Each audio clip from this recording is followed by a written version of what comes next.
urumva Bishop Gafaranga atuye muri yombi. Uwo ni umutwe w'inkuru uri ku kinyamakuru cyitwa Igihe.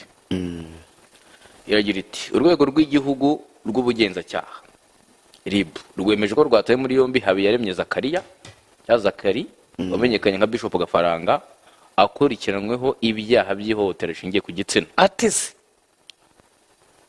Ni amakuru igihamirijwe n'umuvugizi w'urwego rw'igihugu rw'ubugenzacyaha Dr Murangira Bitsiri wavuze ko uyu mugabo yatawe muri yombi ejo ku itariki njye nkeneye kumenya icyo yakoze. Ati nibyo muri yombi ntawe utajyamo.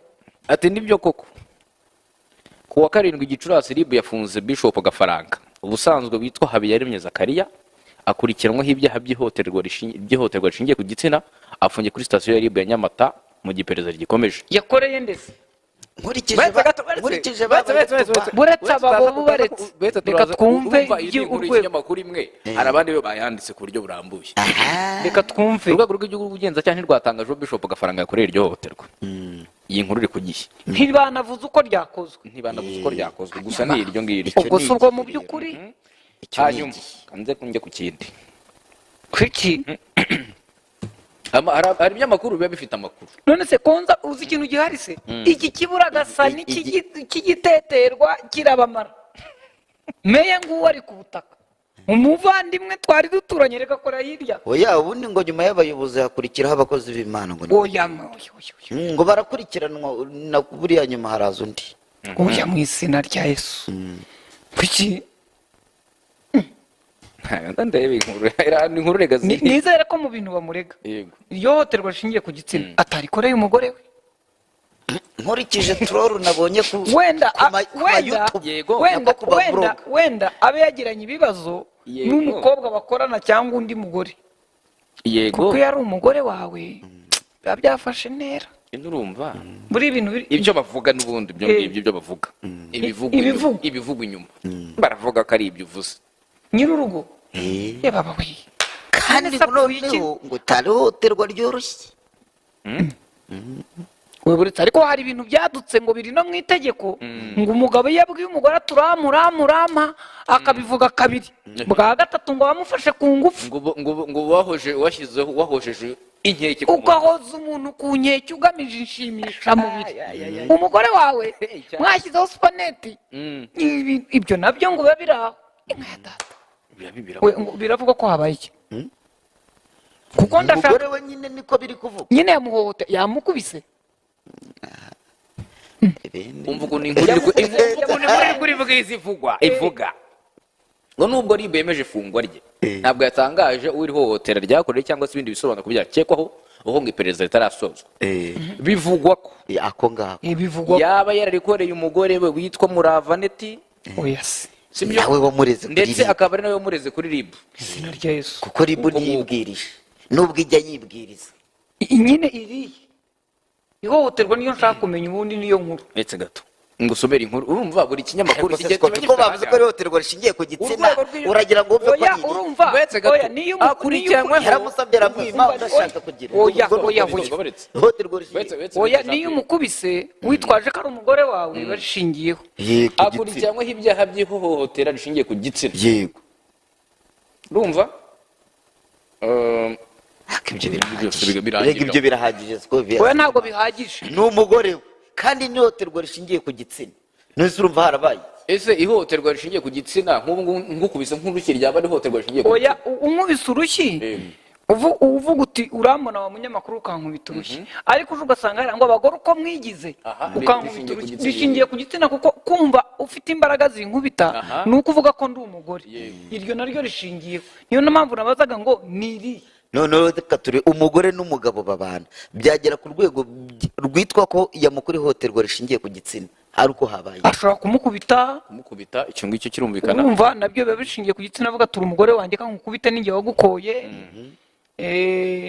Ashobora kuba amubwira amagambo mabi ashingiye ko ari umugore akamubwira ati uri agakobwa kagize gati ibintu nk'ibyo naryo rishingiye ku gitsina. Ushingiye kuvuga ngo iyo bajya gusobanura ihohoterwa rishingiye ku gitsina ntabwo ari igihe hari ibikorwa byakorewe ku gitsina aho ngaho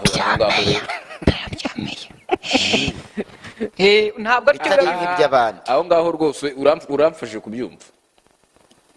uru rubanza ko narwo tuzarujyamo mu izina rya yesu abantu ibintu bandika nizere ko atari byo ngewe mbonye nayo ngiye kubireba rero ukuntu ihohoterwa rishingiye ku gitsina risobanurwa. rizane ihohoterwa rishingiye ku gitsina ni imvugo ikubiyemo ibikorwa byinshi, isobanura igikorwa icyo ari cyo cyose cyangiza gikozwe kinyuranyije n'ubushake bw'umuntu kandi gishingiye ku itandukaniro rigenderwaho muri sosiyete hagati y'igitsina gabo n'igitsina gore. Harimo ibikorwa byo kubabaza umubiri, kubabaza umuntu bishingiye ku gitsina, ku mitekerereze cyangwa se kumuteza umubabaro, iterabwoba ryo kumukorera ibyo bikorwa, agahato kumubuza umudendezo. Ibyo bikorwa bishobora gukorwa mu ruhame cyangwa se mu ibanga ahiherereye. ubwo hariya byabaye ahiherereye, bishobora no kubera mu ruhame. Yego. Ihohoterwa rishingiye ku gitsina ni iryo. mu rugo se ni mu ruhame. Hashobora kuba hari n'abantu bahuruye da mu ruhame. Ruhame rega ni ikintu kinini. Bishop Gafaranga ko uyu mugore yamukundaga afashwe n'ibiki. Gukundana ushobora kuba mukundana mu gitondo ibintu bigahinduka. cyangwa ni rwa rukundo rwo mu mafoto mwugacura uzi ko hari umugabo utagakubita umugore we yamara kumukubita mu kanya akaba yamuguriye ishakoshi akamupostinga. Cyane. Abandi bagore bati cyangwa umugabo nka runaka kandi Agafaranga we karatomboye. ugezeyo akumva bino bintu rero nizere ko Dore ikibazo cy'abantu ubu bagiye kugenda batangira bajya muri komere ngo twari twarabivuze. none nubwira ko batangiye kumutuka. Ino abantu bagiye gutangira ngo uriya mukobwa twari wumva ngo twaramubwiye. yamunize ngo amuheze umwuka. Oya ariko ibyo ngibyo nagiye mbibona mu bayutuba nuko nanze oya kubigarukaho nyine cyane. kubivuga ni ukuvuga ngo icya mbere ntabwo ribu yatubwiye icyaha, ariko akantu ka ribu nako ko gufunga umuntu tutazi icyo yazize, niba ari ukugira ngo bajye bamugezeho tutaramenya icyabaye. Nsomera iyo twita ya Gatete. None se uyu mugatete ni umwavoka. ni umwavoka. abikora nk'akazi. Betse gato Ariko yiseguye. nasomye ku rutonde betse gato banza mbere kumwita. Yavuyeho nyine ariko ndamuzi aburanira. Gatete ndamuzi. Ubwo ari umwavoka impamvu ashobora kuba atari ku rutonde rw'abavoka wenda atagikora mu Rwanda, ariko ndamuzi ari umwavoka. Ari kubwo birukanye se cyangwa basezeye. Urumva hano bagira lisite yabo, sibyo y'abantu baba nk'uko nabonye. Reba birukanywe. Abirukaye ntabwo ari bo nshaka kureba. Impamvu nabivuga aba ari active. Ashobora kuba arimo cyangwa atarimo, ariko icyo nzi yahoze ari umwavoka. Gusa hariho utaba ari mu rugaga, akaba ari nk'umwavoka utaburana. Yego. Ari umunyamategeko ukora ibindi ariko ataburana, kuko ngira ngo mu rugaga hajyamo bariya bambara amakanzu bajya kuburana. Akaba ashobora no kuba akora ari advisor mu bindi bintu nk'ibyo. Ariko yize amategeko. Oya, ndamwibuka mu rukiko cy'imihura ku rukiko rukuru aburanira umuyahudi w'umupilote wari watwaye bamufatanye ibiyobyabwenge. Yaraburanaga ivumbi rigatumuka ko akundi ku ngingo z'amategeko mpuzamahanga. Yari ameze nabi cyane rwose. niga kumubona dusomera tiki. Gatete Nyiringabo Ruhumuriza. I'm not advocating for adultery, much less polygamy. Musobanurize.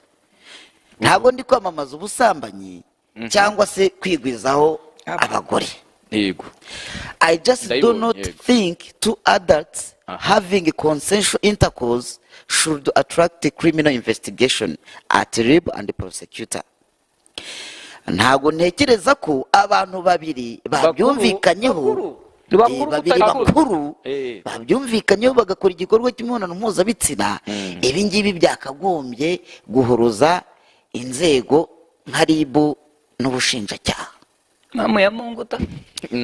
A marriage is a civil contract. Ubukwe cyangwa gushakana ni amasezerano mbonezamubano. Therefore, its breach should do like every other civil contract in Rwandan positive law. Bityo rero gukurikirana ibintu nk'ibi byakagombye n'ubundi gukorwa mu buryo bw'ubwumvikane bunyujijwe n'ubundi mu bwunzi nyine, ndetse n'ibihano by'amafaranga monetary and attract civil procedure n'ubundi hakazaho n'ubundi ubwo ni ibyo byose by'ubunzi. Iyi ngingo rega barayireze arbitration, mediation and potential monetary compensation. amande Eh, ni amande hakazamo ubwumvikane umuhuza ubwumvikane hanyuma wenda wenda n'amafaranga wenda niba hari agacibwa wenda ibyangiritse agacibwa amafaranga ariko ntabwo ari icyaha not it's not criminal procedure ntabwo ari ikintu cyagombye rwose gukurikiranwa n'ubugenzacyaha n'ubushinjacyaha ngo ujye mu mategeko ni- oya hano ikintu gihari this is a basic principle of law wenda itegeko ryo rirahari ariko iri tegeko ntabwo rijyanye n'igihe. Icya kabiri, iri tegeko ntabwo rikora ku bantu bose. hari akantu yasorejeho ati by the way the wife of the mayor retracted the accusation and the mayor was released. Only his career and reputation have been irreparable damaged None whether he was innocent or not. Yeah. Ati uko byagenda kose umugore we yagikuramo icyo kirego niba ariyo nawe wagitanze, sibyo? Ubwo urumva bishingiye kuri meya, yagikuramo atagikuramo n'ubundi isura ya meya yarangiritse, Yarangiritse. akazi ke karagiye, Yego, yaba yarabikoze umwere cyangwa cyangwa atarabikoze atari umwere. agasupa. Ubwo ikintu gihari niyo yarutira ikirego niyo yarotira ikirego Ntabwo wasubira ku kazi. ntabwo akazi azagasubira. Icya Kandi abantu kabiri, twese ubwo twese tumenya ko ko meya ngo hano hari uwavuze ngo buriya bavuga kuri gafaranga ngo ashobora kuba yashatse kumwaka, yashatse gufata kuri wuncenje ku ngufu. uncence ariko Kugira amazina atagira abandi bantu. ngo uncence se ni iki Nibwo ni wuncenje nyine namenya ari biki. uzayishaka urayimenya humura. Ndayibutse ko aba bahungu bakina komedi. ba buri nguni Ba buri kantu niba ari ba buri kantu niba ari ba buri nguni. ngayo ngo